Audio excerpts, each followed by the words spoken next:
Section 1. The Lesson of Evil. Unrest and pain and sorrow are the shadows of life. There is no heart in all the world that has not felt the sting of pain, no mind that has not been tossed upon the dark waters of trouble, no eye that has not wept the hot blinding tears of unspeakable anguish. There is no household where the great destroyers, disease and death, have not entered, severing heart from heart and casting over all the dark pall of sorrow. In the strong and apparently indestructible meshes of evil, all are more or less fast caught, and pain, unhappiness and misfortune wait upon mankind.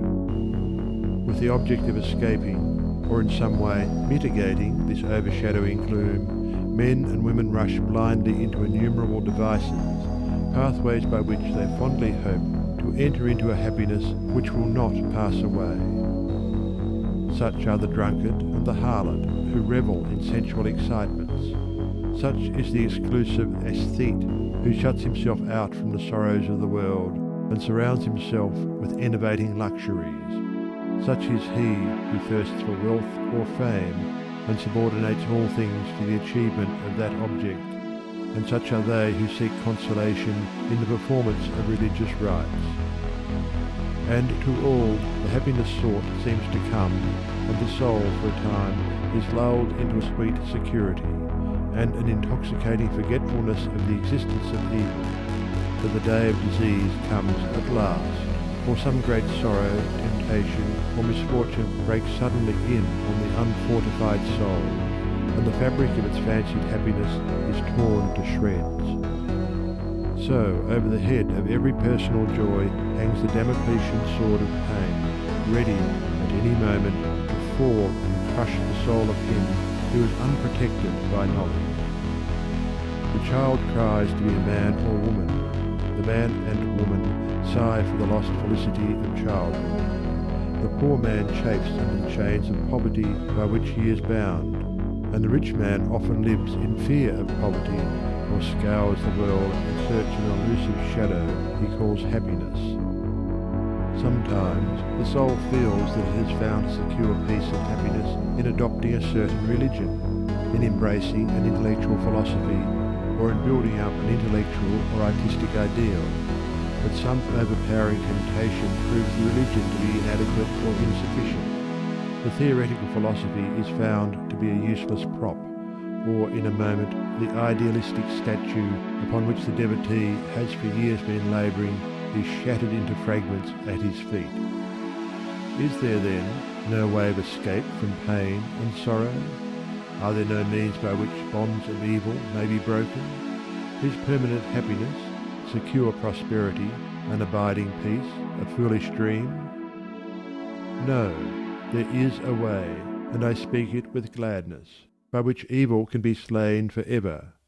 There is a process by which disease, poverty, or any adverse condition or circumstance can be put on one side, never to return. There is a method by which a permanent prosperity can be secured, free from all fear of the return of adversity, and there is a practice by which unbroken and unending peace and bliss can be partaken of and realized. And the beginning of the way which leads to this glorious realization is the acquirement of a right understanding of the nature of evil.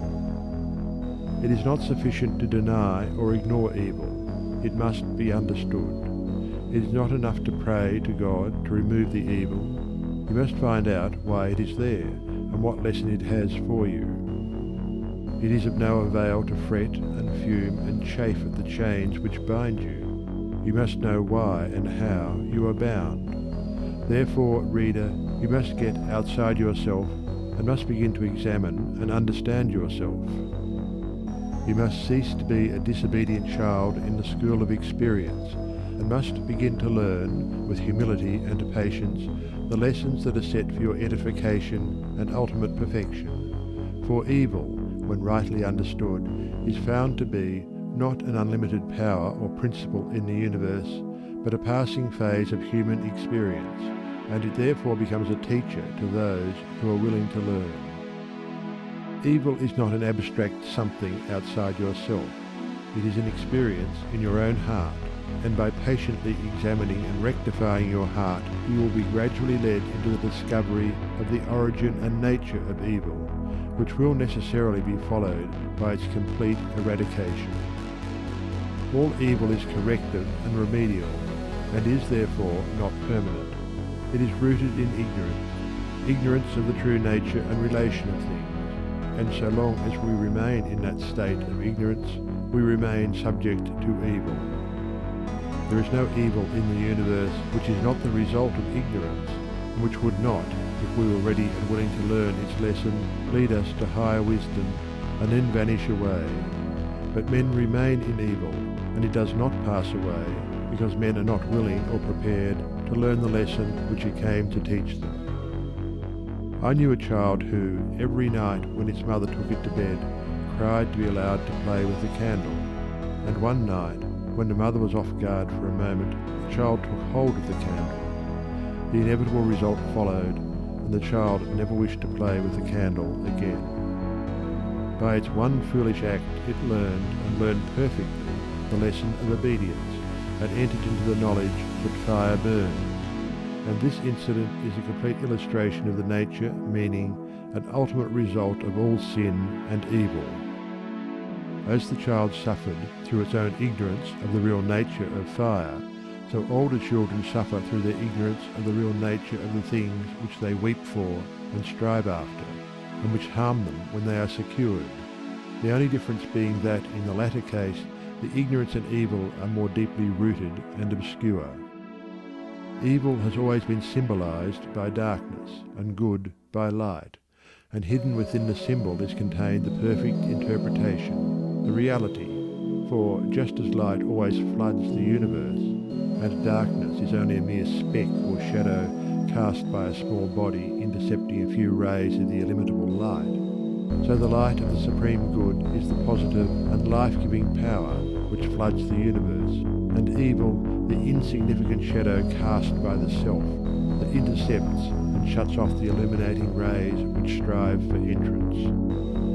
When night folds the world in its black impenetrable mantle, no matter how dense the darkness, it covers but the small space of half our little planet, while the whole universe is ablaze with living light, and every soul knows that it will awake in the light in the morning. Know, then, that when the dark night of sorrow, pain, or misfortune settles down upon your soul, and you stumble along with weary and uncertain steps, you are merely intercepting your own personal desires between yourself and the boundless light of joy and bliss, and the dark shadow that covers you is cast by none and nothing but yourself.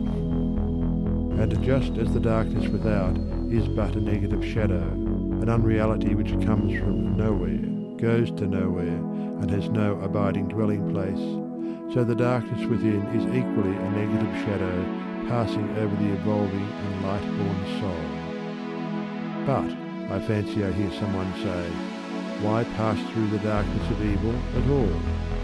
Because, by ignorance, you have chosen to do so, and because, by doing so, you may understand both good and evil, and may the more appreciate the light by having passed through the darkness. As evil is the direct outcome of ignorance, so, when the lessons of evil are fully learned, ignorance passes away, and wisdom takes its place. But as a disobedient child refuses to learn its lessons at school, so it is possible to refuse to learn the lessons of experience, and thus to remain in continual darkness, and to suffer continually recurring punishments in the form of disease, disappointment, and sorrow. He, therefore, who would shake himself free of the evil which encompasses him, must be willing and ready to learn, and must be prepared to undergo that disciplinary process without which no grain of wisdom or abiding happiness and peace can be secured. A man may shut himself up in a dark room and deny that the light exists, but it is everywhere without, and darkness exists only in his own little room. So you may shut out the light of truth, or you may begin to pull down the walls of prejudice, self-seeking and error which you have built around yourself, and so let in the glorious and omnipresent light. By earnest self-examination, strive to realize, and not merely hold as a theory, that evil is a passing phase, a self-created shadow, that all your pains, sorrows and misfortunes have come to you by a process of undeviating and absolutely perfect law, have come to you because you deserve and require them, and that by first enduring and then understanding them, you may be made stronger, wiser, nobler. When you have fully entered into this realization, you will be in a position to mold your own circumstances, to transmute all evil into good, and to weave with a master hand the fabric of your destiny. What of the night, O watchman? Seest thou yet the glimmering dawn upon the mountain heights, the golden herald of the light of lights? Are his fair feet upon the hilltops set? Cometh he yet to chase away the gloom, and with it all the demons of the night? Strike yet his darting rays upon thy sight? Hear'st thou his voice, the sound of error's doom? The morning cometh, lover of the light. Even now he gilds with gold the mountain's brow. Dimly I see the path whereon even now his shining feet are set toward the night. Darkness shall pass away, and all the things that love the darkness and that hate the light shall disappear forever with the night. Rejoice, for thus the speeding herald